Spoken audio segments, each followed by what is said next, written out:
Record to the cloud. Yeah, there we go. And now I'll do my official, let me also put on my screen. That's a question you will hear quite a lot. Can you see my screen?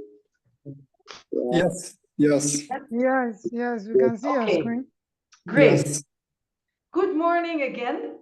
Very nice that so many of you are joining our webinar on driving sustainable aquaculture, where we will talk about PPP guide and policy strategies in international development.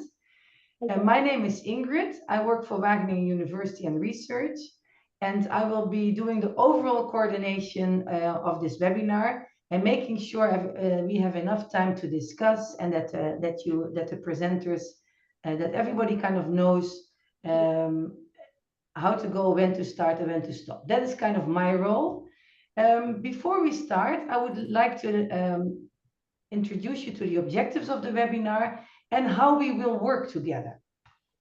So this webinar is organized by Wageningen University and Research, together with the Freshwater Fisheries Research Center in China and the Foreign Economic Cooperation Center in China. And also, this is a project supported also by the FAO in Rome.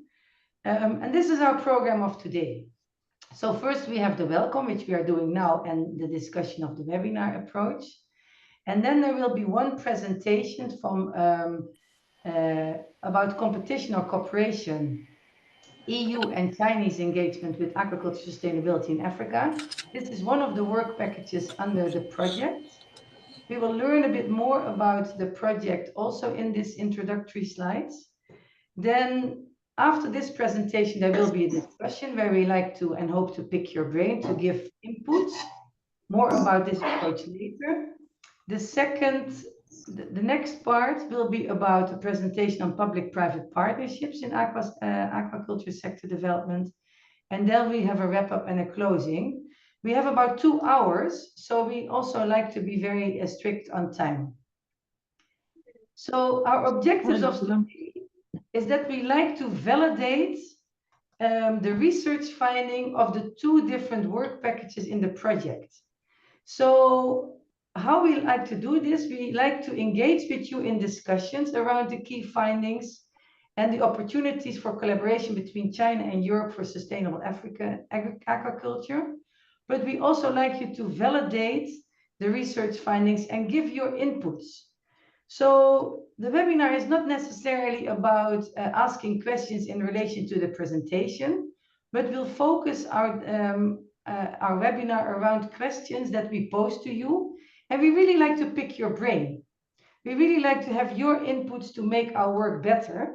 And we will integrate your ideas, your comments, your suggestions into our research finding and into the final products of the work packages, which we will share with you once they're finalized.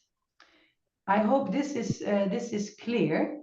So we like to really validate the research findings and share and learn together. So how do we go about this? So this is kind of the flow of the webinar. So the rules of the game. So there will be a presentation of the research findings of 2 work packages. And these presentations will last about 20 minutes. And during the presentations, there's no questions. We will first present. Then the presentation is followed by discussions. And this is about 25 minutes of discussions. And we will organize the discussions around 2 questions we will pose to you. And the idea of these questions is again, like for you as audience to share your ideas, to give your inputs, your experiences about the topic that is being discussed. If you have questions directly for the presenters, we will share with you a link, which is an online like board, a Padlet board, where you can type your questions to the presenters and they will be answered after the webinar. So we really like to emphasize to have our discussions around the questions that we pose to you. If you have questions for the presenters, you can ask them, but we can post them on a webinar and we can keep them in a parking lot. We call it a parking lot. and the presenters will get back to you and answer your questions individually. I hope this is clear. If there's any questions, please let me know. So we like you as an audience to contribute, to comment, to suggest, to share your experiences. And how we would like you to do this is by typing your questions either in the Zoom chat or by raising your hand if you have an answer to the questions we pose. The Padlet board I'm referring to here is for you to give more in-depth information. So after the webinar, the Padlet board includes a few questions, and we would really like to have your inputs on this. So after the webinar, if you have time to contribute some more, if you have new ideas that you would like to share with us, then you can post it on the Padlet. And these findings or these suggestions will also be taken by the presenters to make their work better and to integrate that into their final outputs, their reports that they are preparing. Is there any questions in relation to this? I hope I've been a bit clear. Yeah? Yes, yes. Okay, good. I will repeat this later on again, so we will all be reminded again after we have once we go into the discussion. We'll have strict time management because we have lots of interesting things to talk about. So at the end of the presentations or discussions, 5 minutes before we like to switch to the next presentation, you'll hear us say there is 5 minutes left, and then we'll move on. So please, if you have any question, you think like, oh, my question has not been answered, or I really like to contribute this, then use the Padlet or the chat for this.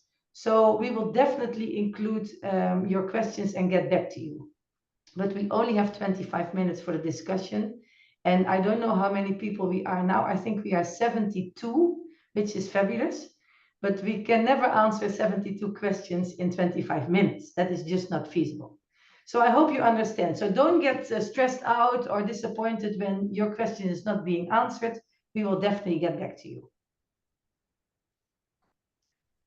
Okay, so if this is clear, I would like to ask you, this is a bit of the netiquette. If possible, have your video on because it's much more nicer to interact when we see each other's face. Mute yourself when you are not talking, because there's quite a lot of us and otherwise there's a lot of disturbing sounds, but I don't hear a whisper now, so I think everybody is doing fabulous. And like I said, if you want to say something, raise your hand or use the chat. And we will really do our best to monitor this. But if you don't get the reply immediately, please bear with us. There's quite a lot of things to follow. I've already asked you for the recording. After the session, we will make the recording available to you. And we will also share with you the PowerPoints that we'll use in this webinar. And of course, at the end, our outputs, our products, our PPP guide and our report are finished. We will share them with you. And now I would like to give the floor. Is this all clear? Because if the rules of the game are clear, I like to not waste any more time, and I would like to go into the content of this webinar, why we are all here. But before we dive into the work packages and really focus on specific issues, I would like to ask Christa Kruft. She is the project manager of the project we are working on, to set the scene, to kind of tell you a bit more about what the project is all about, because I'm not sure if you're all familiar about this. And after Christa's presentation, we'll dive deeper into the different work packages. So Christa, I would like to give the floor to you. Thank you, Ingrid. So good morning, everyone. I see a lot of interesting nationalities in the chat. So a warm welcome to you all. I'll be very brief, but I would like to share with you the context of this project. Actually, this is part of the South-South Trilateral Collaboration Project. This is part of the FAO's program a huge program that they also implement with the Chinese government. And the Dutch government was actually the first partner to step into the program, making it a trilateral collaboration program. And really, the South-South trilateral collaboration is a particular type of collaboration where you are looking for collective expertise that is gained through mutual learning. That is usually not systematically planned or a systematic component in a project. It sort of emerges and arises from a collaboration. So this is what we have been doing over the past 3 to 4 years. In the slide that is on your screen right now, you can see the specifics of the project, the impact the project wants to achieve. This is specifically to upgrade the capacity of the South-South collaboration reference centers in China to better support the FAO China South-South collaboration program. And the reference centers are obviously our Chinese colleagues who are here today, the FFRC and the FECC. And with the purpose to enhance their capacities in mostly planning, coordination, research, training, but also the implementation of international cooperation.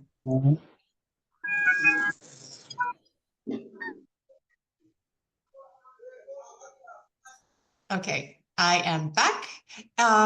What have we been doing? So if you look at the pictograms here, so we've been doing a lot of research and innovation together. We've been doing international training. We also looked at strategies and action planning for international collaboration in Africa specifically. Knowledge sharing, a lot of joint research, developing knowledge products. Looking at public-private partnerships, how do we do it? How is the Chinese collaboration working in China through public-private partnerships? And in fact, we also looked for a business case, a pilot project to implement that.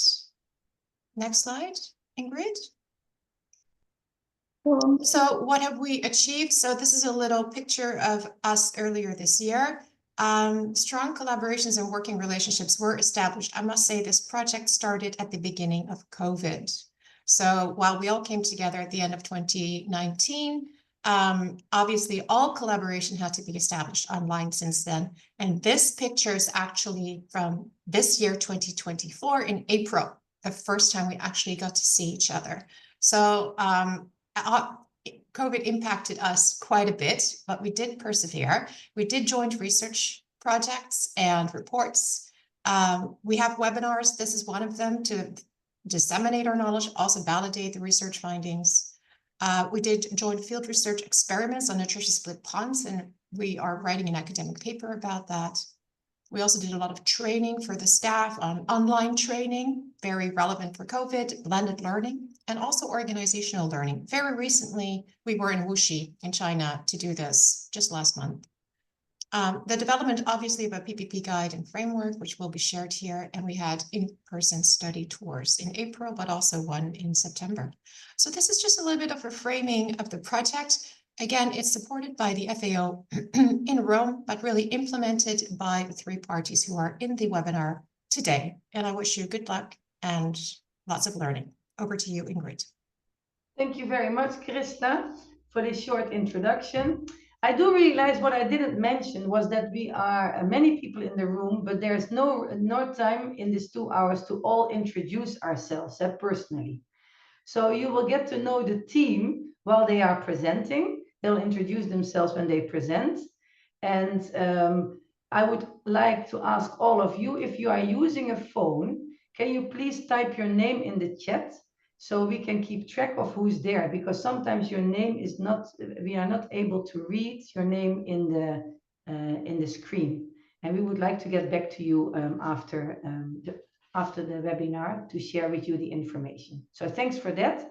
And also thanks for keeping your microphones on mute.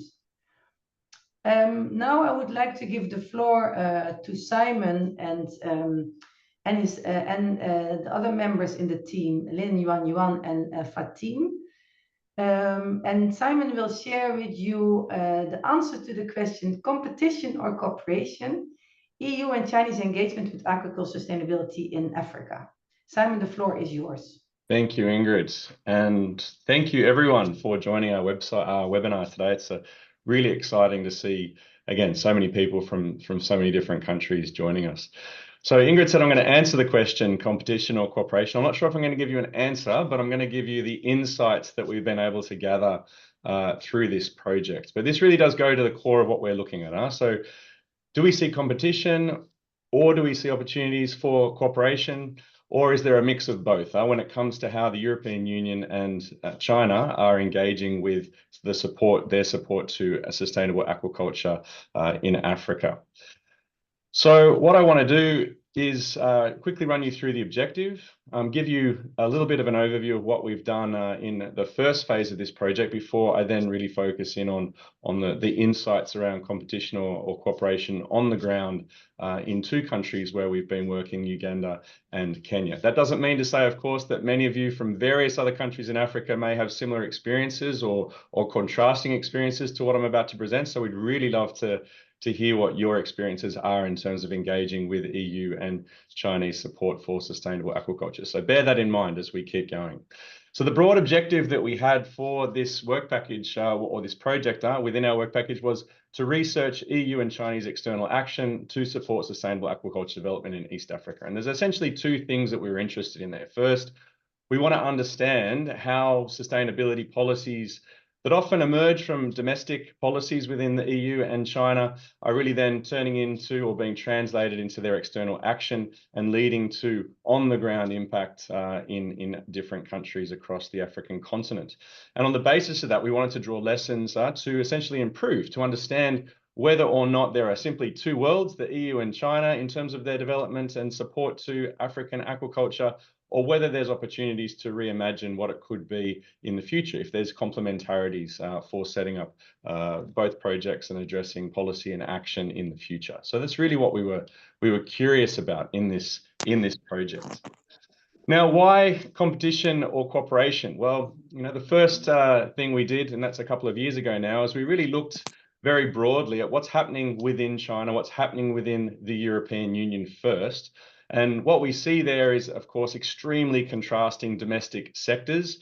I don't think that will come as a surprise to anyone. We see China really as the global powerhouse of aquaculture, of course, and Europe, as it's indicated by the figure here on the right-hand side of the screen, over time essentially becoming less important globally in terms of actual production from the European Union.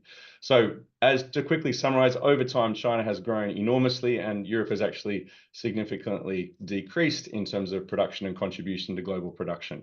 So that seems like a strange place to start comparing the two, you might imagine. But I'm sure everyone on the screen also recognizes that both China and Europe, in spite of the vast differences they have to their domestic production, are engaging internationally with various parts of the world when it comes to fisheries and aquaculture. So let's say blue food development. And there we also see, of course, some similarities, in fact, when it comes to how they're actually engaging third countries, so third regions of the world. And what we also see is that both have explicit commitments to sustainability and sustainable aquaculture through that work. And I'll run through some of that in a minute. And their approaches, while similar in terms of the kinds of thing they're trying to achieve, the way they actually go about supporting aquaculture differs also quite dramatically. So just to run through that very quickly, and I'm going to give a bit of a caricature here of Europe and of the European Union and of China, but we can summarize the European Union like this. So what we see is that the EU essentially leverages economic engagement, whether that be development or trade, various forms of economic engagement, to enable normative sustainability goals. So they're putting normative sustainability ambitions within the development work and the trade work, even the finance work that they're engaging with in different parts of the world, including in Africa and including within the African aquaculture sector. They've got a range of different instruments which have been developed domestically for the domestic European Union, things like the Green New Deal, the Farm to Fork strategy, which is really looking at the greening, so the embedding of environmental, especially climate ambitions within a whole range of sectors, including the food sector and including the aquaculture sector. That's also led to guidelines for sustainable European or EU aquaculture. What we also see is these are really not only relevant domestically within the European Union, but these are very much influencing the way that the European Union is engaging globally, and is also having an influence on the aquaculture industry as well. So what we see in particular is the extension of what we might call green regulation to partner countries through Africa. That includes indeed guidelines for sustainable aquaculture. Perhaps it's not simply the transfer of the European guidelines, but it's support for guidelines, cage culture policies, for example, on Lake Victoria, for national legislation, also in terms of Europe, African Union and the East African Community policy and regulation for sustainable aquaculture. That's where we see the engagement that the EU is having. We also see, for example, the development of standards for future exports to the European Union. Jide kandi no kuva kera no kuri I think Dr. someone else Nazi speaking for me yarabijya currently mu on the kuboko webinar. yagenda mu kibanza ca We can turn off my microphone. That might be handy. niyo yarayijejwe. Excuse me, can you mute? Yeah, so everyone mute there. Thank you. Thank you. I can't. We also see a new term, green alliances for sustainable food systems trade emerging. So a lot of emphasis on partnerships between European and third country business to support sustainability. So these are the kind of language which is being put there. We're also seeing financial disclosure regulation and the EU taxonomy for sustainable finance also having an influence on setting conditions for due diligence associated with the granting of finance. And that's also starting to make its way directly actually into national or bilateral European investments into African aquaculture. We see that both in Kenya and Uganda, for instance. And we also see, and this is an interesting contrast with China, we see the emergence of a new global gateway initiative, which is essentially taking a little bit of a turn away in some respects to partnership, to this more normative trade, economic engagement, and actually taking more of a turn to direct infrastructure and investment within across a range of different sectors. And that's rather similar to the Chinese approach, which I'll now turn to. So China is a contrast very markedly to Europe in the sense that it really avoids normative bargaining, as the term has been coined by Chinese scholars, and focuses really on mutual assistance and learning, and in particular through programs of South-South cooperation, and also trilateral or triangle cooperation as well. But within the aquaculture sector in East Africa, and I'm sure many of you will recognize this South-South cooperation remains very prominent. There's also alignment with international ambitions, just like the EU, in terms of the Sustainable Development Goals, and that has come primarily through the Belt and Road Initiative and increasingly through the International Green Development Coalition that's part of the Belt and Road Initiative. We don't see that directly being aimed at aquaculture, but it gives an impression of the turn towards this, let's say, green development ambition, which again is not directly in line, but similar to the approach taken by the European Union. We see a very strong focus on training and technology transfer. That's not to say the European Union doesn't do that as well, but as I'll get to later on, there is differences in how that transfer and training actually makes its way into practice. We also see investment policy frameworks for sustainable development. So there we see a similarity as well to what the Europeans are doing in terms of the taxonomy for sustainable investment. And we also see limited, but still emerging, let's say, trade requirements. So exports from the African continent to China are extremely low still. I think it makes up 2% of all imports into China. So it's not significant at this point, but there's still engagement with setting requirements for future trade. And finally, and this is in contrast to the European Union, we see recently, relatively recently, the emergence of the Global Development Initiative, which builds on a traditional, the longer running Belt and Road Initiative, which was very much focused on infrastructure development. And really this Global Development Initiative is starting to bring in things like health, environment, and development, which actually verges a little bit closer towards the European approach. So while it's a very tentative observation, we do see that there's not two separate worlds here. We actually see two paths that have been taken through BRI and the various normative approaches of the European Union. And recently we start to see, I wouldn't say it's mimicking, but at least room for crossover and engagement. So China moving towards these more broader development, even perhaps normative areas, and Europe moving perhaps a little bit more into the infrastructure and hard infrastructure support So that's interesting. And all of this comes back, I think, in aquaculture. So what we then did in the previous phase against this backdrop, this was a paper, this first bit I presented is a paper that's currently under review. Hopefully that will be out soon. We thought, well, this is all good and well in terms of the broad policy landscape, but what is actually happening on the ground? So to answer that question, we went to Kenya and Uganda this year in a couple of different trips, and we were really looking for areas which could essentially open up opportunities for engagement between both Europe and China, with, of course, African partner countries. And we've identified 4 areas where we're now exploring, and we'd love to get your feedback on this, where we see tentative opportunities for where China and EU might engage. Now, I think the broad conclusion is that currently there is very little cooperation between European and Chinese initiatives. However, as I'm about to present, we see lots of opportunities for that. So what are the 4 areas? The first is looking towards the different kinds of modes of partnership and engagement with Kenya and Uganda, and of course other countries. Technology and training, industrial organization, let's call it that for now, and finance and investment. So that's what I want to run through now. If my mouse will work. There we go. So the modes of engagement, just to contrast again the different approaches here. So on the one hand, we see China really engaging in what we might call a multi-level approach to supporting aquaculture and agriculture in general, I might say, within Uganda and Kenya. And that's really an embedding of expertise and advisors at all levels, from the African Union all the way down to us. Well, let's say within the countries, they're engaging at the African Union, but also really in the countries from national through to local level. And that also involves with partnerships with especially provinces. So Sichuan province being very active in Uganda, for example, having experts and advisors at all levels of government, are very present in the government. That's different to the European approach, which we might term delegated ownership. So the establishment of a project, of which there are a few examples, of course, but then delegation of the implementation of that project to local organizations or consultancies working in the region. Most often, of course, there's a mix there.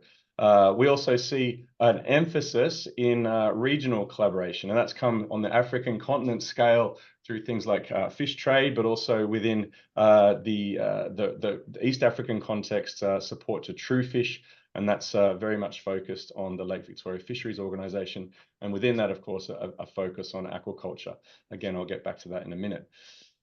What we see in terms of the collaboration, well, there's not a lot of EU-Chinese engagement we see through these different approaches. They exist rather parallel to each other, except, of course, the kind of project that we're engaged with directly right now, right? And that's through these FAO triangle cooperation. And we do see FAO and these multilateral organizations essentially being a place where, let's say, Europe and China are really engaging with each other.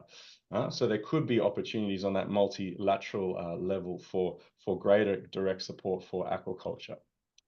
Well, in terms of actually what they're doing, and in terms of the technology and training, we see a clear difference as well. So China really focused on what we might call practical technologies. So really responding to the needs of farmers, really being driven by farmer needs. And what we see, for example, in Uganda is investment in rice fish systems in very, well, let's say more isolated districts. Very low tech, and that being the practical or appropriate technology sort of line of thinking. That contrasts quite a bit to what the European Union has been engaged with. Really there, it's much more looking at technology transfer and European technology transfer. It's not to say, again, that Chinese technology isn't available. We see that within the cage culture sector, for example. We see technologies in the region, but that's coming less so through direct, at least the development engagements or actions, and really through the market. But the European Union is really focused on the transfer of technologies such as recirculation systems, or at least the ambition for recirculation systems. And also, of course, the translation of regulatory instruments, for example, regionalization in the context of Lake Victoria, really being a focus. And in terms of training, we also see some interesting comparisons. So Chinese support to training is really what we might say at the vocational level, both in country, but also taking students to China. And EU, on the one hand, we do see support for vocational training of farmers, but we also see a greater investment in what we might call academic level scholarships. Actually, I think that we observe here quite a nice complementarity. It's not explicit in the strategies of China and the EU, but there is a complementarity in the sorts of levels of education. And if you put it all together, there's a lot of training and opportunities available across China and EU as a result of their initiatives. Okay, Simon, 5 more minutes. No problem. The third area we're looking at is this industrial organization, perhaps with a focus on carrying capacity. So we see, for example, again, that China focuses on appropriate technology. So really focusing on cost minimization and cost effectiveness through South-South cooperation.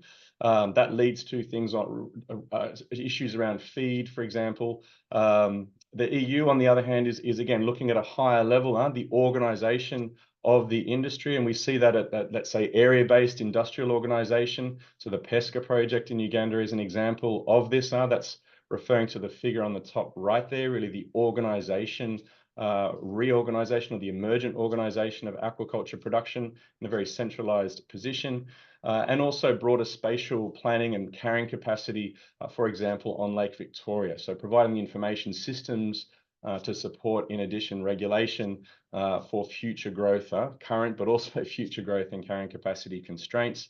What we also see, interestingly, is that there's a formulation around aquaparks, and that's essentially a Chinese concept which has been supported by the EU. Again, I think this has been really emerging from Uganda and Kenya as these concepts have been internalized within the country. There have been requests from donors to support this. But again, there's an implicit area of complementarity and opportunity in that concept, which is currently underexplored and not coordinated between the two, EU and China.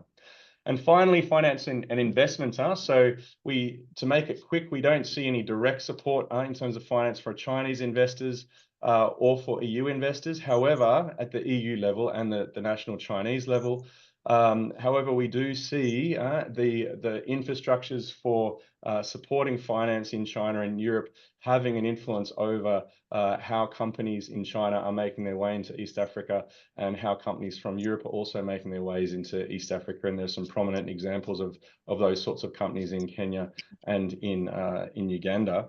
But support has not really engaged in domestic investment and setting up domestic opportunities for investment.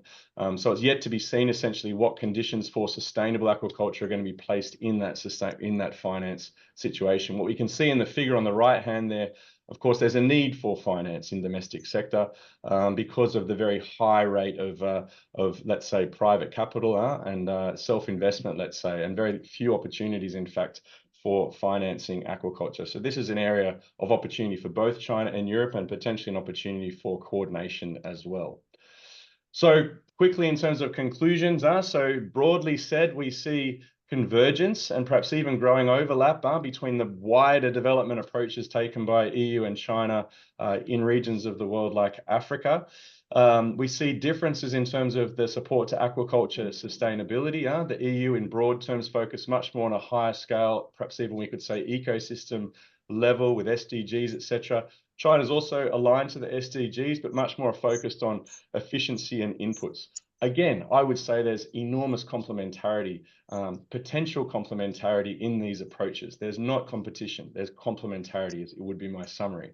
And the complementarities also span across training and technology, regulation perhaps, regional advisory role from the EU and national embedding of China, and also, again, strategic ecosystem sort of level thinking from the EU versus very strong local operational investment from China. Again, all complementarities.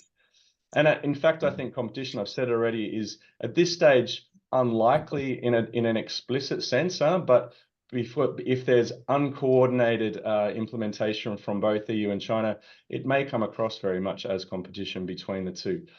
So again, enforcing or reinforcing this idea of complementarity and how we can then put that in place through projects in the future, I think should be tabled at least for discussion. I'm looking very much forward to hearing what experiences there are from the floor. And we have a chance to look at this because Ingrid's about to run through the key questions that we're going to be exploring together in the rest of the webinar. So thank you.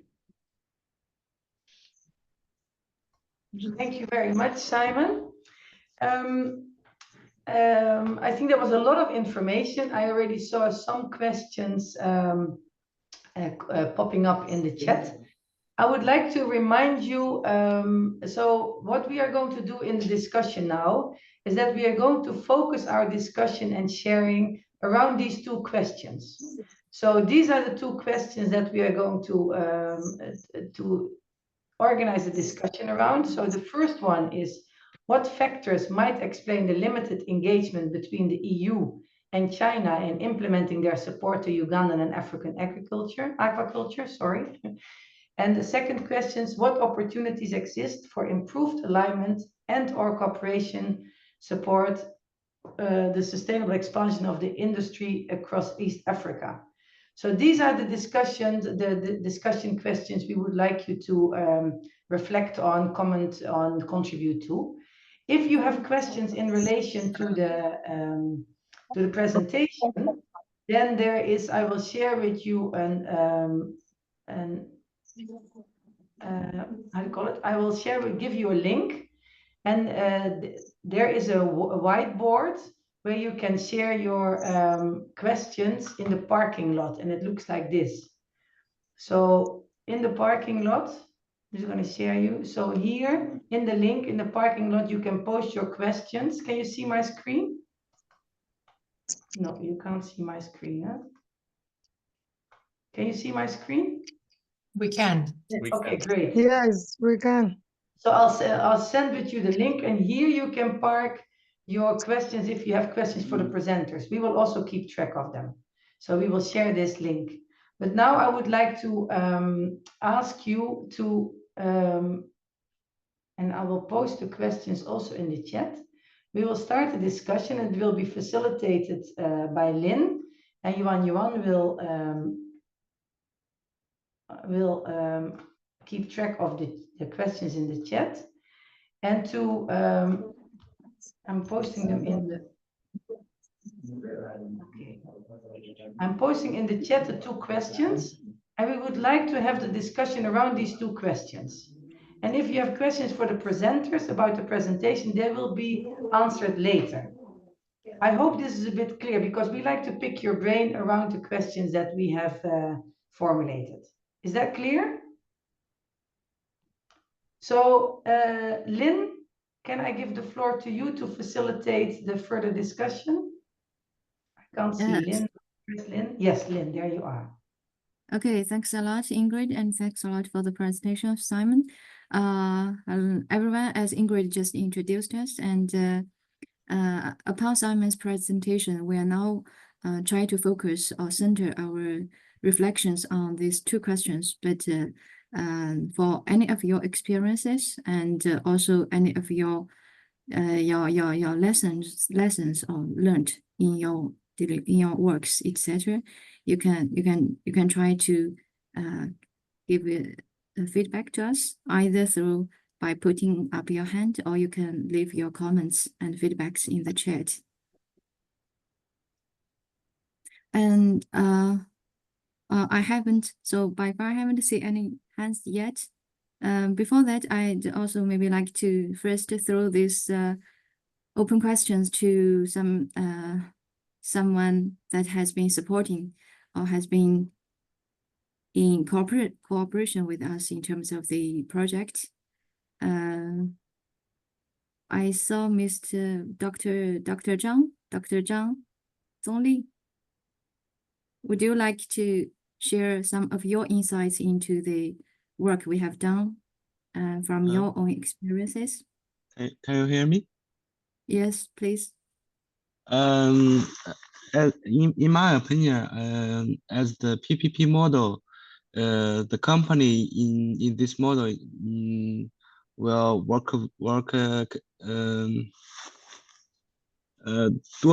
do a bigger contribution in the model. So in your work, how many company join this PPP model, and what they do in this model? Can you give some explain? So is that directed to me, or Yes, Lynn? Do you please, want to take that Simon. up? Yeah, Simon, please. Yeah, I mean, I was just going to say we actually have a whole session. The next presentation is all about public-private partnerships as a very specific focus. But I also know Lynn and Ewan also focus a bit on public-private partnerships. So I'll pass the question on to them. But know that we're going to explore this in greater depth in the second part of the webinar.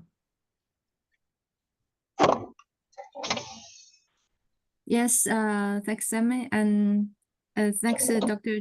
Zhongli. And there's another session actually is followed by the PPP presentation. But I would also think that as a point that where we can binding or the EU and Chinese cooperations in terms of the future interventions into Africa, aquaculture, maybe PPP is also one of the tools or one of the directions we can look at or we can look into.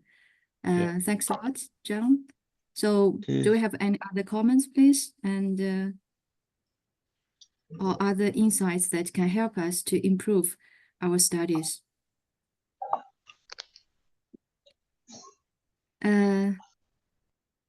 You can put up your hands, or you can just unmute yourself and to present yourself. I also noticed Mr. Charles Obero from Uganda. Can you hear me, Charles?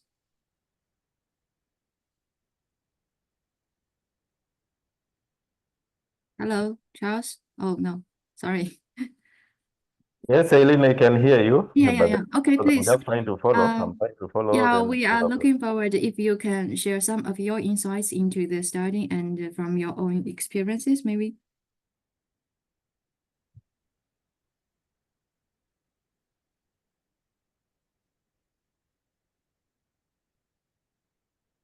All right. Charles, For now, let me first follow in, then I can share later. yes, while we are waiting for you, Charles, and we also saw some chat messages from the chat, and this one is from, as we can see from Pizarro. This is from Kizara Leon from Brody. Aquaculture is important. What he said, when we began to cooperate with Chinese export team, yield of rice increase at high level, 3 tons to 10 tons per hectare. Thank you very much. I think that is a very exciting comment and feedback from your experience. And I think it can add to what we have noticed that in Simon's presentation, we mentioned that China, when for our foreign aid interventions, maybe for China is quite paying much attention to the appropriate or practical technologies to increase the yield and also while reducing the cost. Thanks very much for the input, Mr. Pizarro.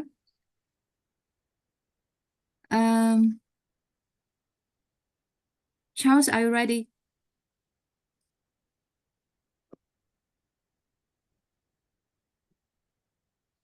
Mr. Charles? Not really, Eileen, now. I wish you could first continue, or someone else can make a contribution. Then Okay. probably, yeah, I'll just be listening in. Okay, thank you, Charles. Another question there, Lynn. There's another question. Yes, we can proceed to the other questions from Zhu And there are two questions. The first one, why has Europe prioritized establishing aquaculture projects in Uganda over other East African countries, such as Tanzania, Kenya, and Rwanda? This is the first question. The second one, what specific factors, either geographic, environmental, economic, or policy-related factors, make Uganda uniquely suited for such initiatives? I think these are two questions proposed to the presenters. Simon, would you like to? Yeah. No, I can look at that. Yeah, I think maybe there's partly there's two elements to that, I think. So there have been some direct investments in Uganda, and again, Charles might have a comment on this later as well in terms of the attractiveness of Uganda specifically, but it was also a question we received during the time we were in Uganda as to why is the European Union focused here? So at the country level, that's not clear to me either, why Uganda is being picked up. However, the other part of that equation is that Europe has also focused on really the regional collaboration. So TrueFish is the largest project in East Africa on aquaculture currently, and that's based in Uganda because the Lake Victoria Fishery Organization is in Jinja, but it's working across Kenya, Tanzania, and Uganda, and it's very much looking at enhancing, let's say, the regulation, carrying capacity, informational infrastructures, and joint management of the lake. And that builds pretty much directly on the kind of previous support that the European Union has provided to fisheries in Lake Victoria as well. There's a whole story there about what the effects of that support was, but that's the sort of regional approach. And Europe does this in various parts of the world, providing regional support because normatively that's what Europe is interested in. It's a very different approach, the thing we're illustrating, to the one that China's taking. It's not to say China isn't engaged regionally; it absolutely is engaged in discussions at the African Union level as well. But that's the idea there, is it's not just focused on single countries, and that you also see in trade fish as well. Another European Union support that was really at the continental level. In addition, there's all various bilateral projects and interventions across the continent that EU makes.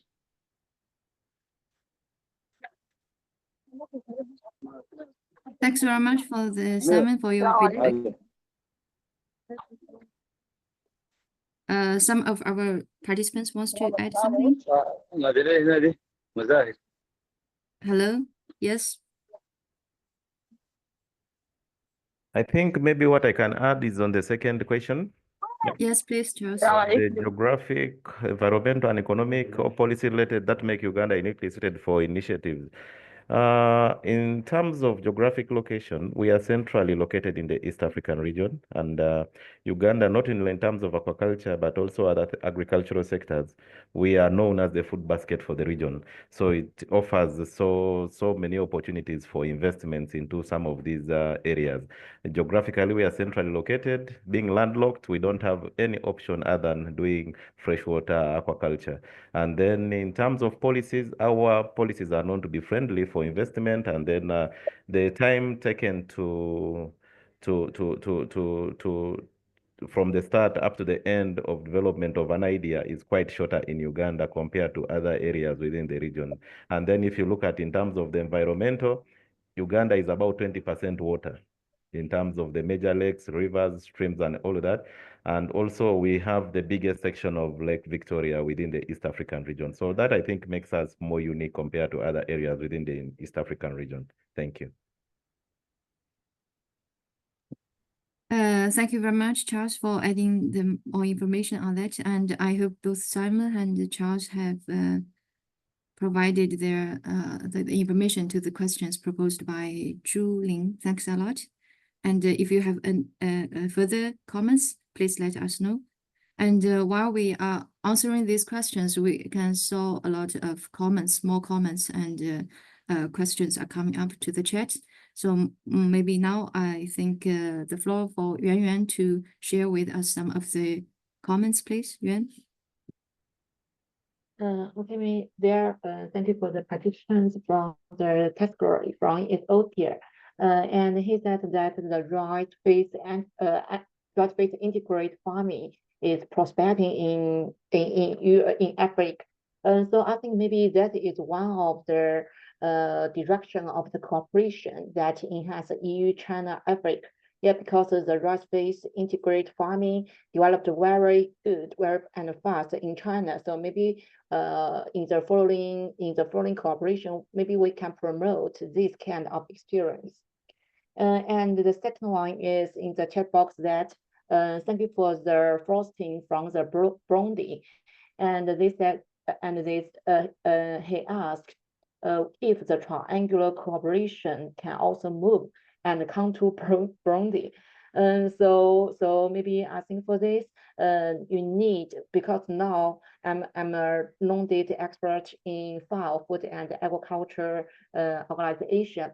As far as I know, if your government, your agriculture or aquaculture government to propose the request to FAO country office and for the South and South cooperation, and to submit to the South and South cooperation directions, divisions in FAO. Yes, maybe we can have a good proposal, and then maybe we can have the further South to South cooperation. Okay, thank you. Maybe for here, we also have a program office at TIFA of FAO South to South cooperation decision. Maybe Atifa could explain more on this. Atifa, are you here? Yes, thank you, Yuan. Yes, floor is yours. Thank you. Yes, thank you. No, and I've been listening to the presentations, and I must say I really found Simon's presentation very insightful. And before going to what you were asking, Yuan, maybe I can also briefly touch on the two questions that are here.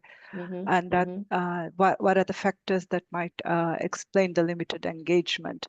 And I think the project we are speaking about today, which is the first triangular cooperation project between FAO, Netherlands, and China, gives us a lot of insights as to why there is this limited engagement, at least at an operational and a programmatic level, at the field level.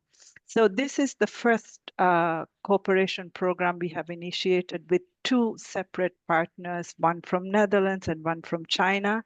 And we started this project in 2019, and it's about to end in about 1 month. If there's something we have learned over the course of the last 2 and 3 years, I would say it's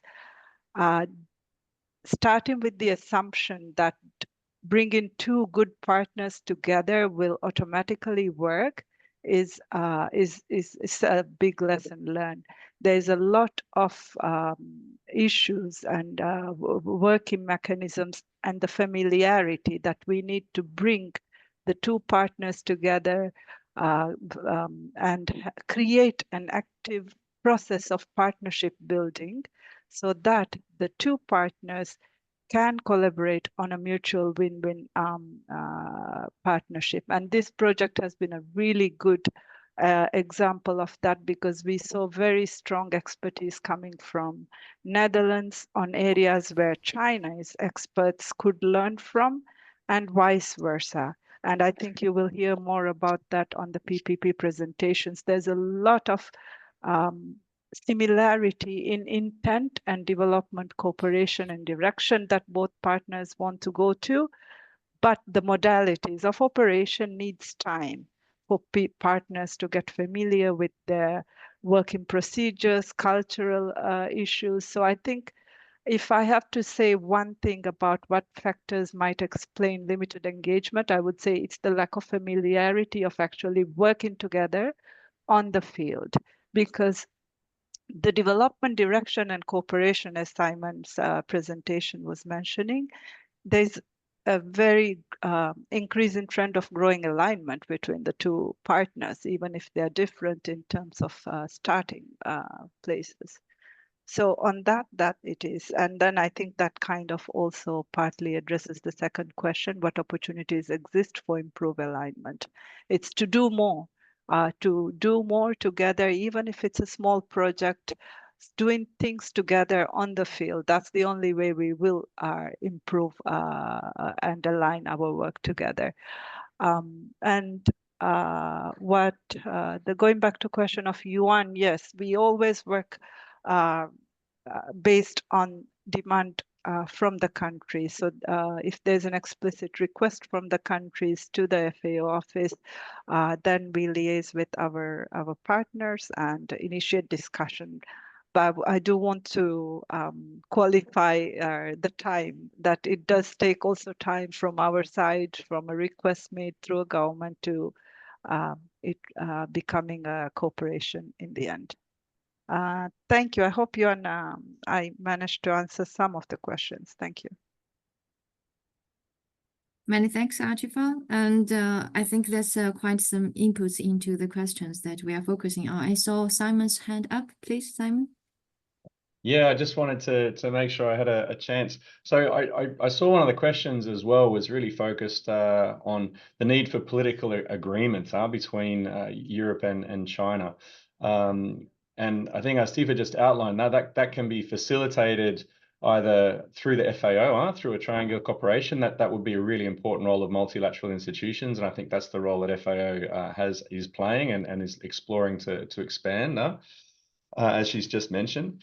But what I think struck us very clearly in the work that we've done over the last 18 months is the really, and it might sound obvious, but we're not saying it yet, right? The really steering role that, of course, partner countries in Africa have to coordinate between these different efforts.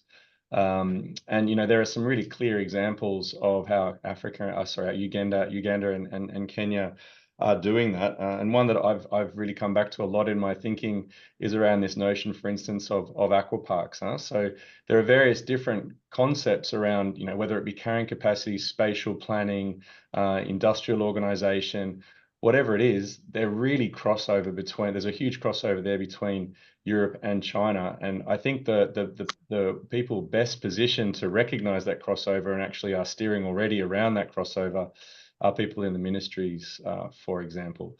So it's not that it's just Europe and China negotiating at a high level. It's very much how the negotiation and programming occurs within country. And of course, building and using both strategically, right, to achieve goals within the countries, I think is fundamental. And that'll be part of our analysis, I'm sure, as well. Thank you. Thank you. You have 5 minutes left for this discussion. Then we have to move to the second presentation. Thank you. Okay, thanks everyone for the input. And following what Simon has mentioned, I just noticed a message from the chat from No Naki. And it mentioned that pilot projects and sharing knowledge, innovations, and technologies in transparent way would provide great opportunities. I think indeed this might be one insight for how to combine aligning EU and Chinese efforts more closely together in the future with the efforts of all the stakeholders involved together, not only, as Simon mentioned, the government of China and EU, but also the target countries, etc. And also FAO plays a very important role in combining or in getting all of us together. And if such kind of pilot projects can be set up or can be tried out in one of the sites, and then I personally also think it will bring a lot of the power to the neighboring countries and to gradually to promote such kind of collaborations among the different partners. Okay.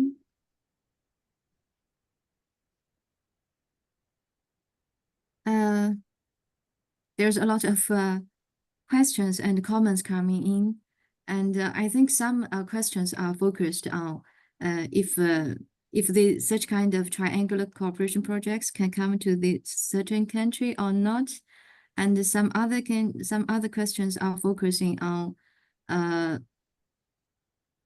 more fundings and more projects. And we also hope that we can have more fundings and more investors coming. As we have tackled, also we have invested some of the private investment sectors. And I think the two countries we have started, they provide quite good and loose environment for the private sectors to set their foot into the aquaculture sector in these two countries. For example, the China's private investors, they are at the starting stage, but they are starting well and not easily, but they are starting well. And we also hope that there will be more investors coming. And also with the foreign investors' powers, they can also influence and to enhance the national, the local incentives to develop the sector. Lynn, may Yes. I quickly also I'll take 2 minutes because I see in the chat some of the questions and Yes, please. discussions Sorry, going. I'm looking at the too many chats and No, there was a thank you for very your please. specific discussion on why Uganda and why, and this was in relation to European Union, why they have prioritized Uganda versus other countries. I cannot speak for them, but I can say something about working in terms of Uganda is I think, and this is relates to probably also requested similar projects for other countries, the country ownership and interest and the strong involvement of the government in all stages of the project. We see a very, very strong institutional commitment from Uganda. Just to give you an example, with the FAO China South-South Cooperation Program, the phase one was started. There's some echo. The phase one of the FAO China South-South Cooperation Project in Uganda was started around 8-9 years ago. And with the success of the phase one, there was a phase two very strongly managed by the Uganda office. Currently, we are in the phase three, which now is, I'm sorry, there's a colleague who is on the other call. But what I want to say is in the phase three, what FAO and China is putting in terms of funding is very little compared to the funding that the government of Uganda is putting. They have set up their own funding of about $9 million to facilitate this expertise between China and Uganda. So I think that's a very strong factor that also invites development partners to work more in these countries as well. Yeah. Over. Thanks a lot. Atifa, I think yeah, the countries or the pilot countries, the target countries commitment is of high importance for the collaboration. Yeah. So thanks a lot for all the inputs for this session. I'm afraid we are run out of time. So to save the time for the next working package, now give the hand over back to Ingrid, please. Thank you. Thank you, everyone. Thanks. Thank you very much, team, for the presentation and for all the questions and discussions. I saw also in the chat that there's quite a lot of questions. Don't worry, because people will get back, the team will get back to you and respond to your questions. And I would also like to ask the team to go over them so people don't feel left out because their question is not being addressed yet. But be rest assured that they will be picked up. I would like the work package 3 team to get ready. I don't know, in the meantime, we are running a little bit late, 5 minutes late, not too bad. So maybe in the meantime, when they set up, you like to stretch a little bit, but we only have like a few minutes. So maybe you know, it's not so nice to sit behind a laptop or a screen all the time. But in the meantime, I would like to give the floor to Teerse. I'm trying to look at my screen because there's so many of you where I can find Teerse. I'm here. You are there. Great. I don't know if you can find me, but maybe you can hear me. Yes, I can hear you loud and clear. Am I sharing my screen now? Yes. But it's a PowerPoint or not? It is the PowerPoint, yes. Okay, great. I have 2 screens, so I just want to make sure you're looking at the right screen. And I need to, okay. Yes, I am looking at your screen. Oh. So again, there will be a 20 minutes presentation. And then after that, we will have some questions for you. So enjoy the presentation. And the floor is yours, Teerse. Thanks. Great. So I hope everybody can see my screen. Thank you all for being here. My name is Teerse. I work at Wageningen University and Research. And together with my colleagues in Work Package 3, we looked at the public-private partnerships, especially in the aquaculture sector development. We basically first, as we were also in the same composition as mentioned in this project, we had colleagues from FFRC, FECC, and Wageningen. So our first objective was to get an understanding on PPPs. How do they work in China? How do we work with them in the Netherlands? And secondly, we try to, there's an echo, I think. Thanks.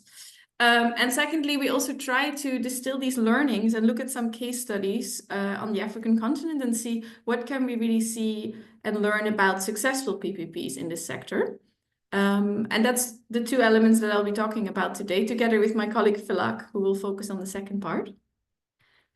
So before I start, let's create a shared definition of PPPs, because at the start of this project, this was actually where we had to start as well, as we discovered that PPPs may have a different meaning or definition depending on where you work and where you are.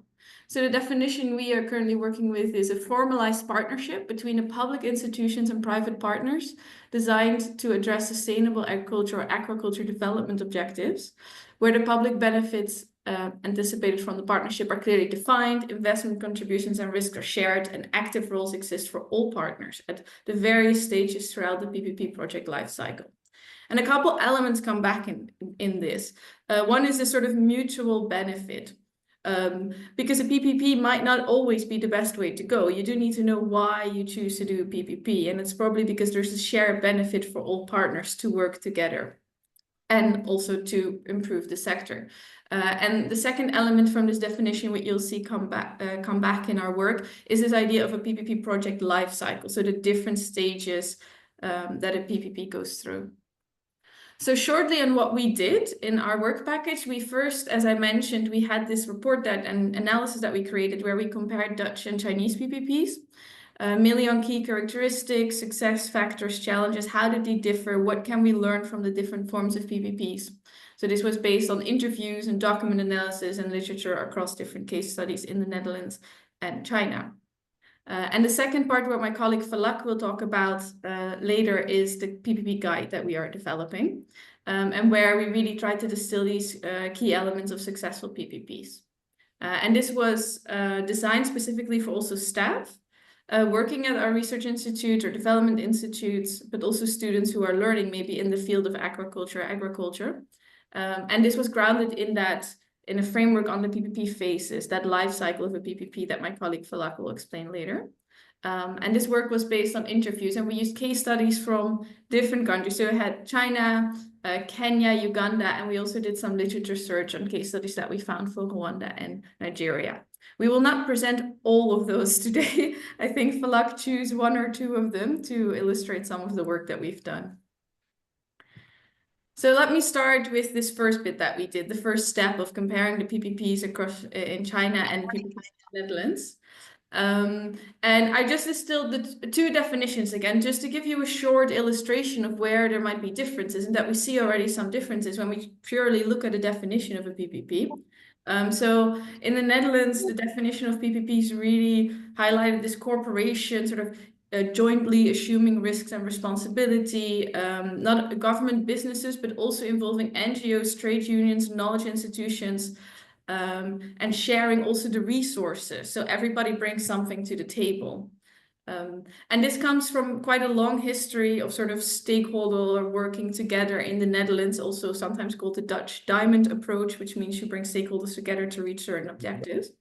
Comparatively in China, there was a definition on PPPs about this long-term cooperation relation established in infrastructure and public service sector. So you can see PPPs there were very focused in certain sectors, especially infrastructure. And it was really about this long relation between the government and private capital investor. So you can see there are already some nuances and differences in what a PPP is.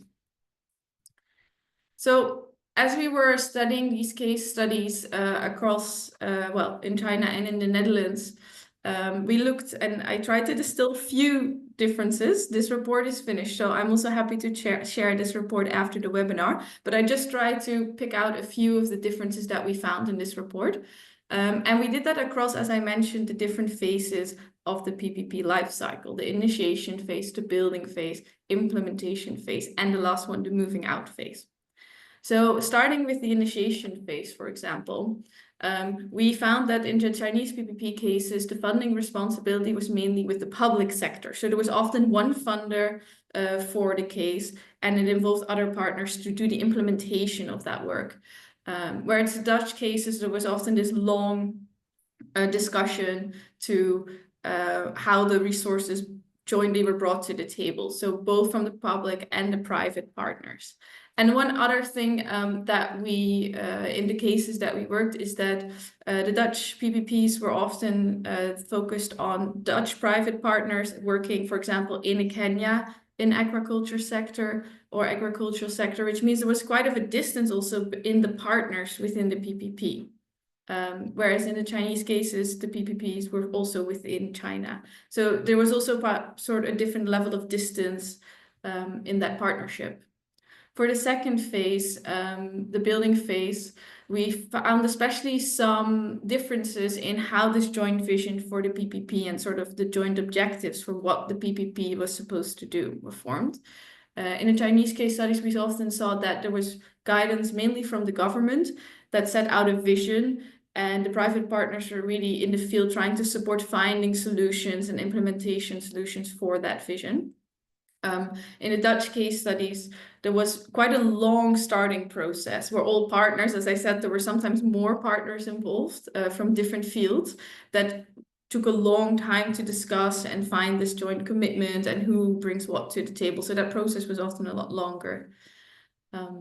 Then for the third phase, the implementation phase, in all the case studies we saw, so there were definitely also similarities. We saw the importance of strong local partners. If you want good outcomes, you really need strong local partners in the PPPs. However, because, as I explained in the building phase, the roles of the partners in the PPP were quite different in these different case studies, that also meant there were different roles in terms of power, who could say what was happening, who set the rules and the tone of the PPP. And that also means the response to if changes happen during the time of the partnership was quite different. If you have a lot of people around the table, who makes that decision take a lot longer and might be a lot more complex than if you have less people around the table, of course, as you can imagine. So the last thing that I want to point out is the moving on phase. That's the last phase. And here we actually really saw a difference, and that has to do with the type of funding and the structure of the PPP. So the Chinese case studies we found were running for a long time, like 20 years, which means there's about 20 years of funding for that PPP to do certain work. So there's a long time public support, which is quite different than, for example, the Dutch PPPs, where there was a starting point and there was funding for a couple of years, but then afterwards there was no funding. And there we really saw that if you at the start, so in the initiation phase, focus on the complementary partners and a good business case, then that really impacts the moving on phase. Can you then go without that funding? And of course, if private partners already have an investment at the start in this PPP themselves, that might also influence moving on phase. So this were just a few things I want to highlight from that report. As I said, we're happy to share that report also after the webinar, but I really want to give the floor now to my colleague FECC to talk about the framework and the guide that we've developed based on more case studies. Thank you so much, Theresa. And as she just mentioned, I'm going to be expanding more on a PPP guide. And to start to develop the PPP guide, we base that on the PPP framework. Building on existing work that was done on during the first phase of the project, really learning from the Dutch and the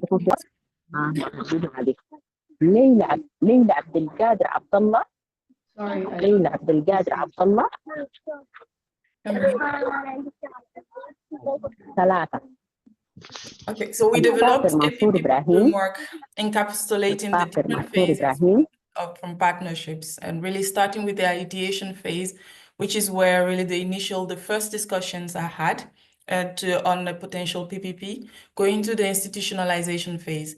And I think that really speaks to and really aligns with some of the work that was done in the first phase, where Theresa shows the initiation and then the moving on phase, really learning from the experiences there and the different PPPs that are being implemented. How can we build a framework around that? I'll go into a bit more detail into the different phases of the PPPs shortly. But it is also important to note that in the framework, we have the mutuality mechanism. And this is an important additional factors of a PPP. So they're like soft skills, and they reflect on the collaborations and relationships between partners.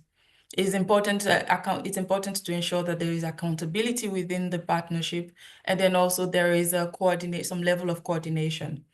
During the previous presentation, there was one of the comments that mentioned some of the challenges to answer the first question from Simon was that, well, there's a lack of, there's a breach of contracts, people are not respecting contracts. So it is really important. One of the key elements of a PPP is really accountability and ensuring the coordination within the PPP. And then the other part will be ensuring that the coordination really ensure there's no siloed work. All the work, there's synergy between the partners and the work they're doing are collectively contributing to the objectives of the PPP. There's also, it is essential to build collective identity and confidence within the PPP. Known as a collective entity, as a collective partnership, it helps really ensure that with the objectives and goals of the PPP are met. Next page, please. So starting with the ideation phase. So using this, as mentioned earlier, we developed this guide and we start with ideation. It delves into the initial stage where potential project concepts and ideas are explored, where the ideas for a partnership are evaluated and they are refined, and the different initial discussions are had on who will be the good partner, or who are the stakeholders that will be important to develop this PPP. And some of the major takeaways here is really construct what is the objective, what do we want to achieve, and also acknowledging that there are a lot of PPPs that are in existence, there are a lot of projects and partnerships that are already in existence. How does this new partnership add value? What is the reason that we want the public and private sector to work together? And also the Knowledge Institute, how do we want them to work together to ensure that the objectives of the goals of the PPP are met? And also, who are the partners? One of the comments earlier said that, well, having the ideal partners does not necessarily mean that it's going to work out or there will be immediate synergy there. So it's really important an important factor to consider who are the partners that will be ideal for the partnership, and then how do you deal with the issue of power dynamic? Because in every partnership, there is a power dynamic based on not only the funding, but social capital, or the network of the different partners, or the technical, the knowledge part, the ability of the partners. There is a power dynamic. How do you make sure that this does not hinder or does not stop the partnership achieving its goal? And to provide a bit more insight into this, I'll use one example across the different phases, which is the development and outscaling of fish smoking kilns in Uganda. Again, another example in Uganda, where the idea of this partnership, this PPP, started back in 2022, where there was an issue of polycyclic aromatic hydrocarbons, PAH, challenge with the fish in Uganda. And that because of that challenge, the Research Institute, which is the National Agricultural Research Organization of Uganda, they were tasked by the government to come up with a solution on how to improve the quality of the fish so that it is available, so it can be consumed locally, but then also is fit for the export market. So based on that, the research narrowed and did quite a bit of work in developing a prototype. This is the identifying what kind of kilns can they develop for the farmers, for the processors and the private sector to dry or smoke their fish, and to ensure that they have quality products on the market. Next page, please. So that led to the initiation phase. And during the initiation phase is really the stage where the processes of the projects and the concept of we transition from the ideation and then really starting some of the work, putting pen to paper and defining what the common purpose, and then also establishing a business case for the partnership. How does that add value? Again, how does it add value to the different partners, from the research to the processors or the private sector and also the government? And carefully consider how to involve the different partners, what will be their roles and responsibilities. And along the chain, there are different components of the partnership that have to be dealt with. And in the case of aquaculture here, there's not only the farming and then the processing, but also the ensuring that the food is fit for consumption. And making sure that all the partners commit to collaborate, and there's also providing the opportunity to co-create. And I think that is really an important aspect of the initiation phase that has to be built into the PPP, the opportunity to give all partners, because they all have their area of expertise. While the knowledge is with the Research Institute, the processors or the company, the private sector is actually doing the work. So there's providing an opportunity to create is really important. And going back to our case in Uganda, here the Research Institute, they started, as they did the prototype, they started developing the prototype for the kilns for the processing.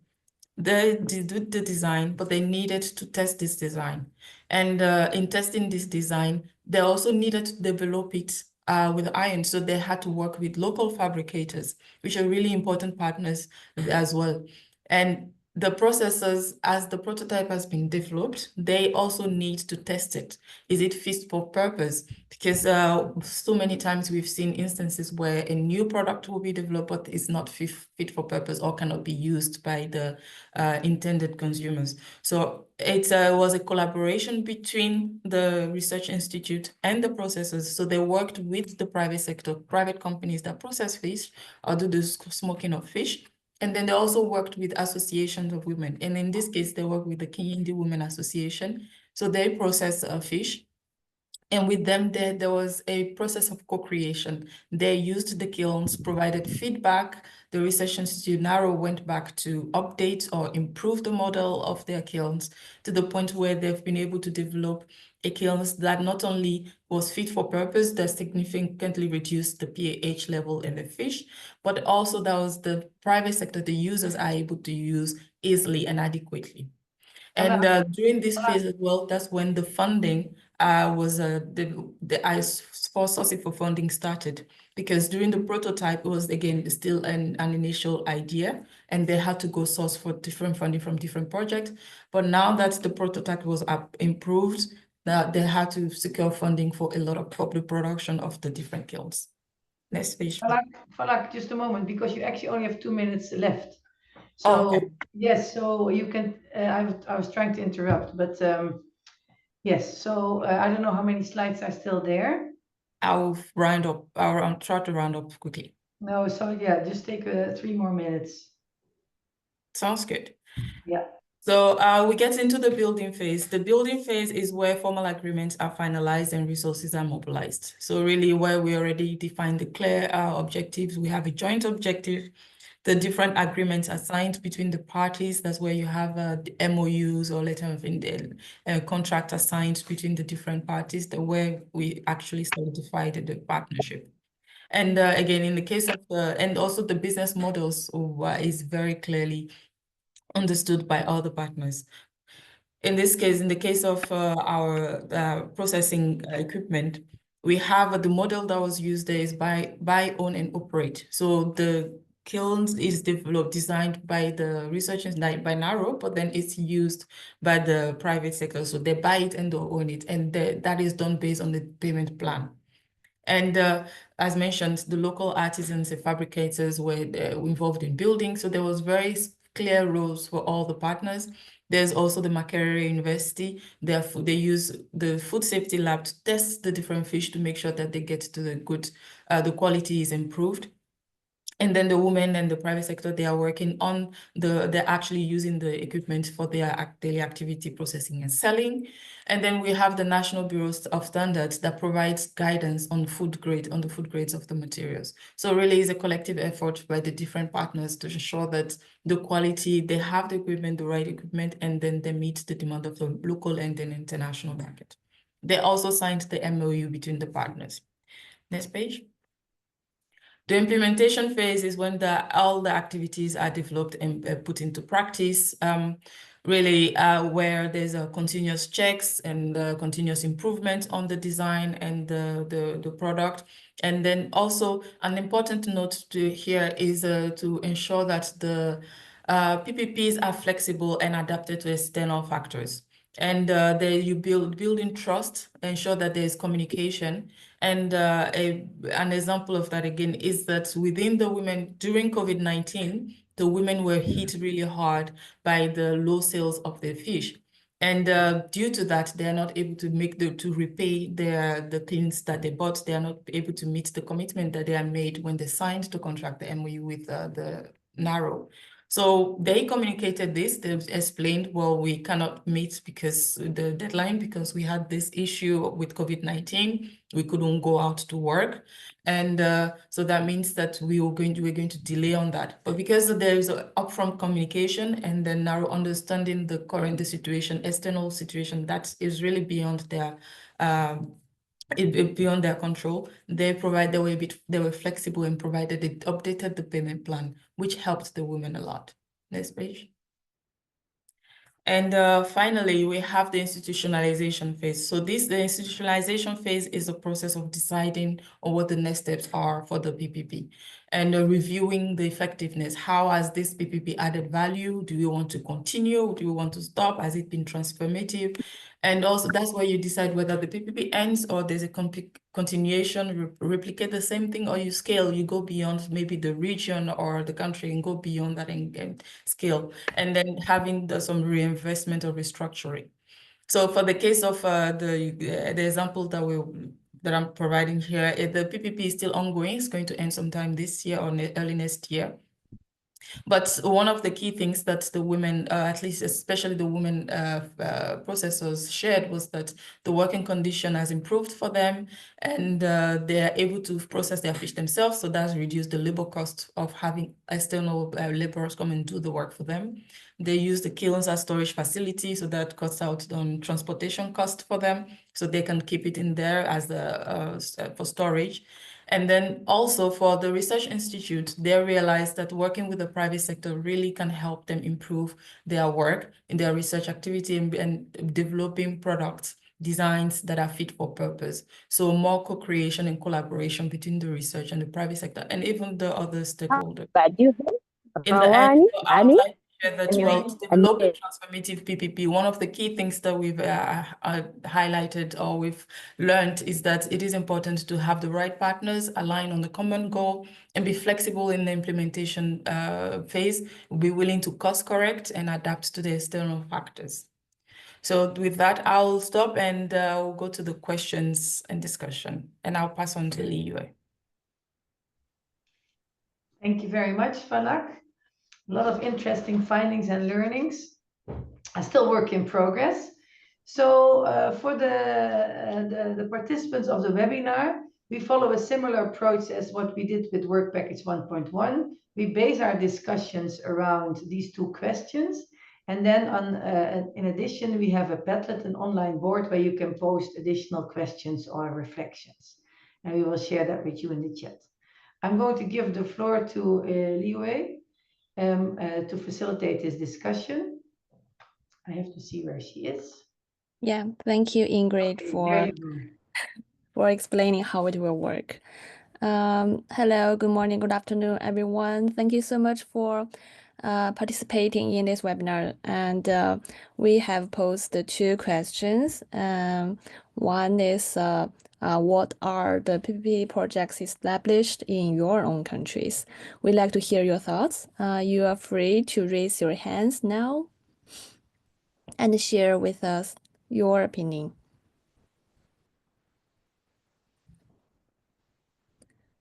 Maybe while you are organizing your words, let me explain again that this session is designed to be more like a conversation. So we invite you to share anything related to your experiences, challenges, or insights related to aquaculture and the PPPs. And I don't see any hands raised. You can also type your questions in and comments in the chat box, and Yuan Yuan will help me take care of that. And also to our Padlet online, if you can, you will find Zoe's message in the chat box. She has already sent the link. Or Zoe, will you be so kind to share it again? Okay, Miyue, here is a comment from No that says that maybe they would like more details about the project. So for this, for our PPP, public-private and the partnership working package is part of the South-to-South and the cooperation programs. So I think in our PPP models, we experience about 4 years studies on the public-private and partnership, both in Netherlands and China. In the first years, we made some desk study on the different practices in Netherlands and China, and we choose a good case studies in both of parts. So we have finalized some of the report on the comparisons between the PPP models between Netherlands and China. And in our latest publication, that is PPP Guide for Aquaculture Development, we have selected 7 cases in our PPP Guide, both in Kenya, Rwanda, Nigeria, Uganda. So maybe I think if you are interested, after we finalize our PPP Guide, we can share to all. So thank you very much. Thank you, Yuan, for the clarification. I see someone raise their hands. Just a kind reminder before giving the floor to you, please first let us know your name and what you do briefly, and keep your contribution concise so that we can hear from as many participants as possible and make full use of our 20 minutes. Yeah, that's all we have. Please, St. Appleton, you have the floor. Thank you very much, Chair. Yes, we coming from the name, as you mentioned, St. Appleton Bosadetsi, from Food Energy Water South Africa Tertiary Cooperative. Ours really is a comment unto the FFRC. The partnership that we have seen with them goes back many years ago, I think 2013 or so. They've been training unemployed youth in South Africa, and such a partnership with our organization as cooperatives have beared a lot of fruit. And as such, we would like to see the very same partnership coming out of the Netherlands government to see as to how we can work cooperatives which represent the majority of the poor South Africans, unemployed youth for that matter. I thank you, Chair. Thank you so much for your comments. Any of our colleagues wanted to react on this?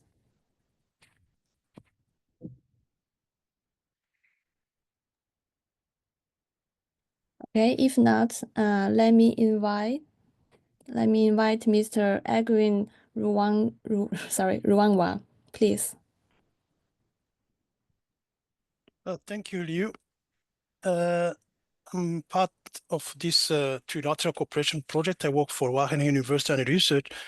I would like to ask the permission of somebody I've seen in the participant who has been a pioneer in these PPPs, Mr. Mark Verkeuil. With your permission, can you share from the private sector your experience with the PPPs in Zambia and also in Uganda? I know you have been behind this Yalero Source of Nile project. Mark Verkeuil, is it possible from your side as part of the private sector maybe to share your experience on these 2 questions? Hi, Yes. everybody. I didn't expect to get any questions from my side. Yeah, what do you want to know about what kind of experience? Yeah, about these two questions, I know you have been from the Netherlands, one of the key person who has been behind the Alelo. You have been working with investment companies. You have been working those two African countries. That's why I want to see Yeah, your so let me view. just give me a little bit of a background. So Yalelo is operating at the moment in two countries, in Uganda and in Zambia. We started around 10 years ago in Zambia, and then we moved to Uganda about 4 years ago. We acquired a large-scale operation. We fully integrated, so we have fish feed factory. We have hatcheries. We have grow-out schemes. We do our own processing. In Zambia, we have 50 shops where we sell our own products. Plus, we sell also our products to traditional trade, modern trade. So those are your supermarkets, and we also do some export to the different countries, bordering countries. So for Zambia, we export to Malawi, South Africa, to the southern Congo. In Uganda, we also do some export, but our main idea is to try and build up sales locally, because we see that that's where most of the value add is. Yeah, what we have is we are funded by private investment, but also we have kind of a soft loan from DFIs, and that helps a lot to build up the farms and the operations within those countries, because it is kind of pioneering work, especially building up sales supply chain within the different countries. It's challenging. Yeah. And what other questions would you like to know? Yeah, I just picked your name because I know the whole story behind, from the Netherlands to Zambia and to Uganda. Yeah. If you could just answer the two questions from your experience from the private sector side, and also what you see as a barrier to extend these PPPs in sub-Saharan Africa. Well, I mean, so I have a Wageningen background, so basically there's a lot of cooperation from Wageningen, because I have a Wageningen background, and also most of our consultants that we use come from the Netherlands. So in that sense, we're very lucky. Also, all our investment, most of our investment is from the Netherlands, so that also helps a lot. Barriers. I think I actually think the barriers are not that big as we expect. I think the responsiveness from the governments on aquaculture is really good within East Africa. People are very willing to support aquaculture. I think there's a lot of local knowledge. I mean, like Uganda, all our employees that have to do with the production side come from Makerere University, and the level is very good. The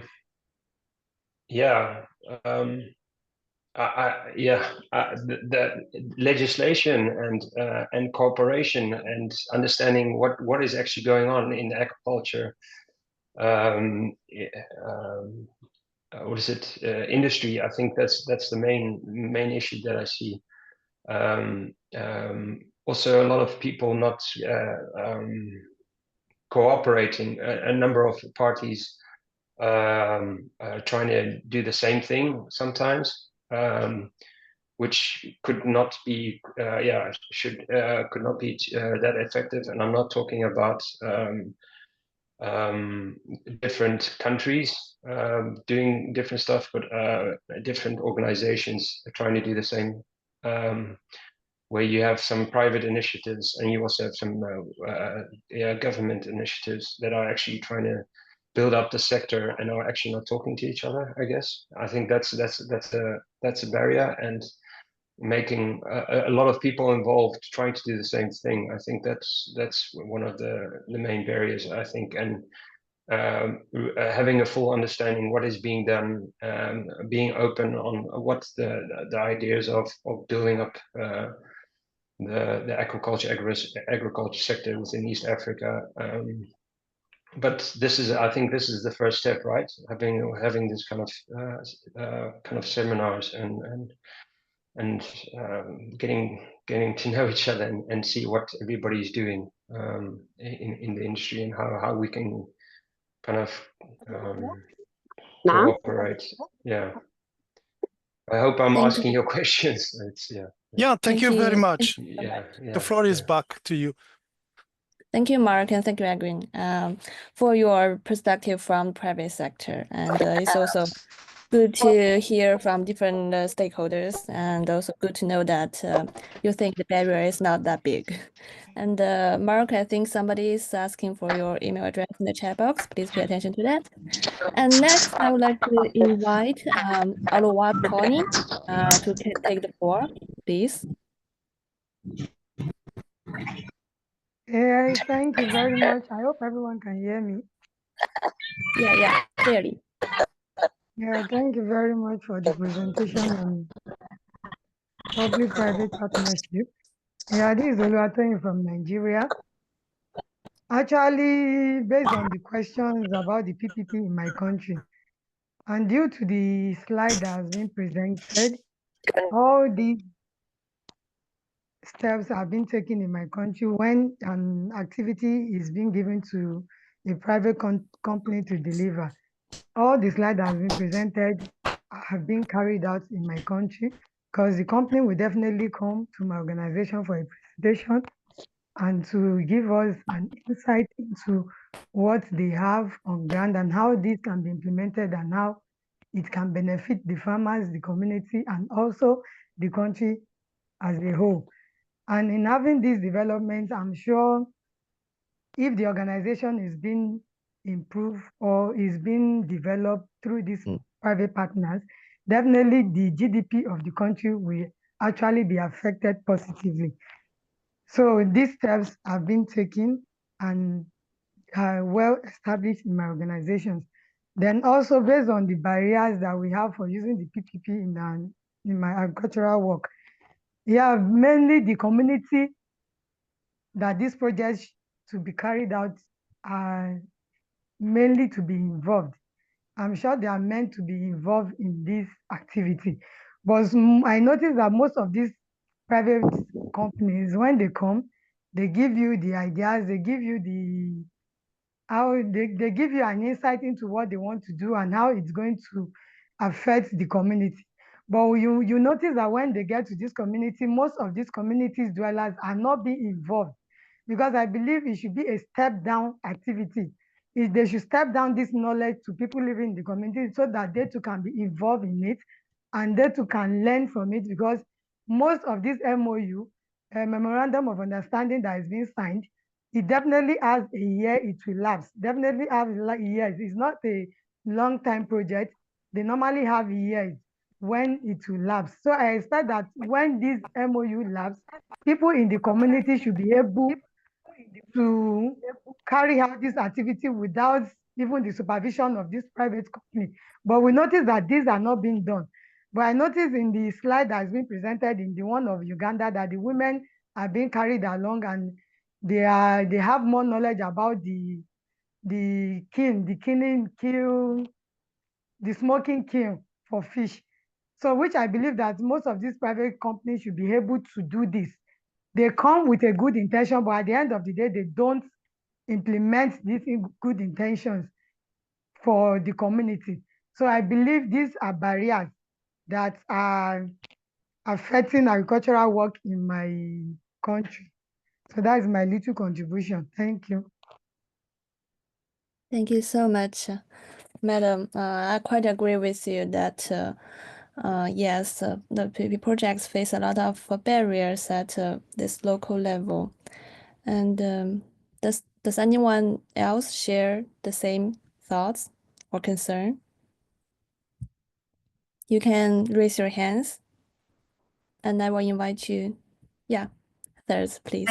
Yeah, I just want to shortly thanks everybody for their inputs, and especially I think Appleton and just the last input as well, this role of the community. And I think that's where we really see a development of the PPPs not only being public and private, but also public in terms of civil society being involved and being very clear at the start why the PPP is established and with what goals. And if you have that clear at the start, hopefully then there can be indeed an improvement of coming back to that as you develop through the PPP. So I just really want to thank everybody for that input and emphasizing that. Thank you, Thurs. And I see Falak, please. Yes, thank you, Liu.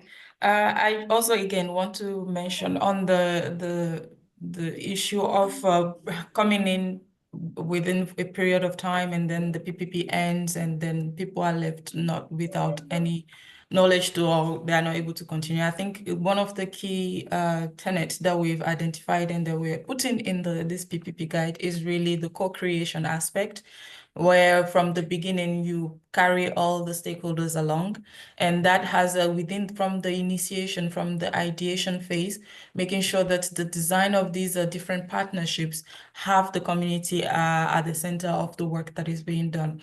And there's also knowledge transfer. So by the end of such project, you are able to then provide, you are able to continue the work. There is some sort of knowledge that spill over within the community. The activities are continuous, and also it is a benefit from all the stakeholders. So yeah, and that also helps build trust, because once you know the partners are involved, the different partners at the community level, at the research level, private sector, and the government, when they are all involved from the beginning of the partnership, there's some level of trust that can be built over time as well. Thank you. Thank you, Falak. I think we still have 1 minute, right? Anybody want to take the floor and share your experiences?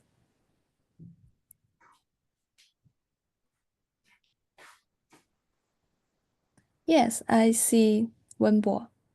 Please take the floor. Well, it's not nice to join. I'd like to say something about PPPs in China, because you know, China is the largest aquaculture producer in the country, and actually now aquaculture become much more consolidated with a lot of large-scale aquaculture farms, and lots of these large-scale aquaculture farms work closely with government. Government provide subsidies, not just but also research funds, and also provide technical support. So the aquaculture industry as a whole work closely with public sector, with the government, and the government also provide you know, a lot of services like infrastructure, electricity routes, and provide a good marketing system. And I think you know, just for private sector, it's very difficult to make aquaculture work. Aquaculture industry has to work with public sector closely, and we have a lot of experience in China and in this aspect, and a lot of collaborations between public and private sector, like already discussed, like fishery, particularly production sector, very depend on government support, and we build a national scale broodstock selection programs and selected fingerling distribution channels. And also there's a national scale disease monitoring system to monitor and control the turn of the disease. And I think this is a very important sector and important topic, and yeah, we can work a lot in this field. Thank you. Thank you very much, Wenbo, for your contribution. I think we are running out of time. So thank you everyone for sharing your insights, and it's quite inspiring to hear. If you'd like to continue the conversation, or you didn't have get a chance to speak, please feel free to contact with us or use our Padlet after this webinar. Now I'll hand it back to you, Ingrid. Okay, thank you, Liwei. Very interesting. I saw some people still waving their hands. Indeed, there's never enough time to kind of share everything we want to share, ask all the questions you want to ask. And we really like to also continue this discussion with you. And, you know, to see, because I already saw you exchanging emails, so people also feel the need to collaborate more and to stay in touch and to build this network. So we are trying to keep track of all your emails and all your names, etc. So we'll put that also in a list together of the participants of the webinar.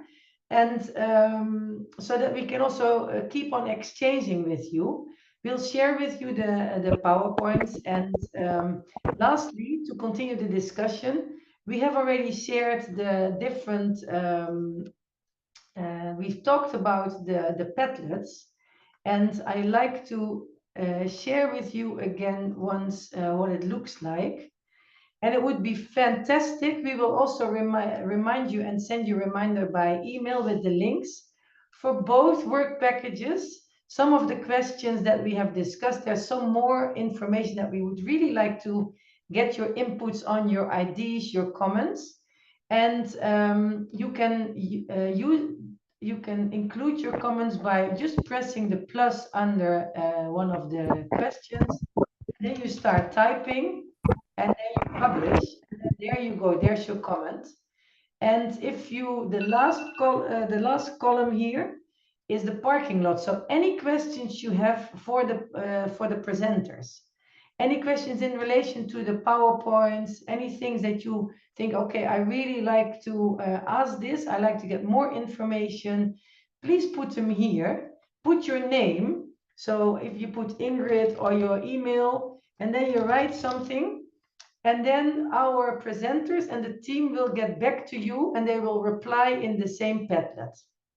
So I hope that is clear. So this allows us also and it will stay open for the coming 2 weeks. We will close this on December 20. And if you post your questions now or this week, then the team will be sure to get back to you before December 20.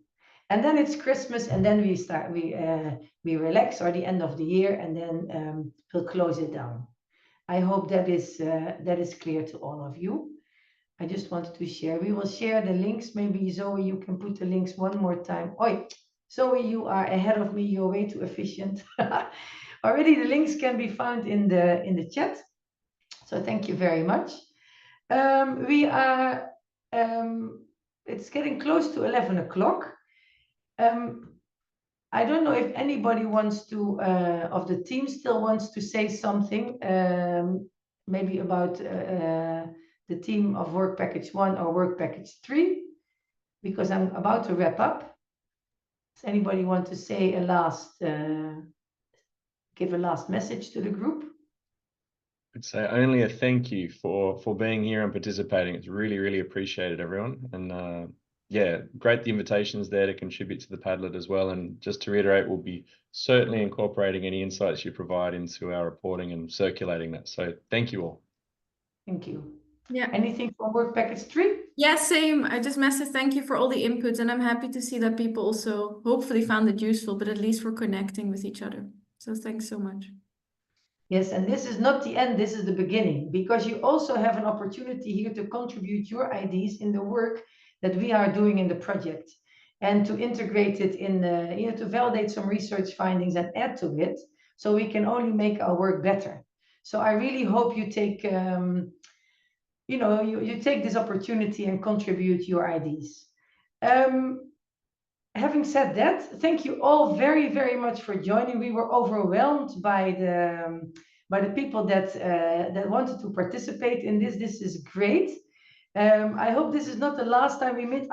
I already met somebody in the chat, one of the course participants in the past. So it's also nice that we meet up old friends, which is always great.